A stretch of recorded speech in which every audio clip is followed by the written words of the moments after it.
also cause something far more destructive: the solar wind.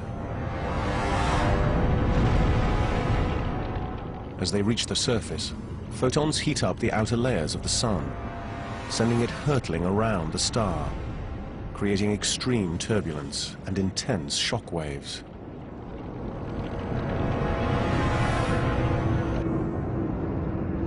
It's so violent, we can actually hear it.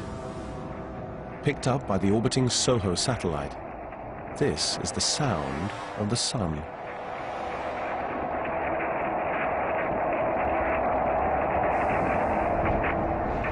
The speeding gases also generate powerful magnetic fields.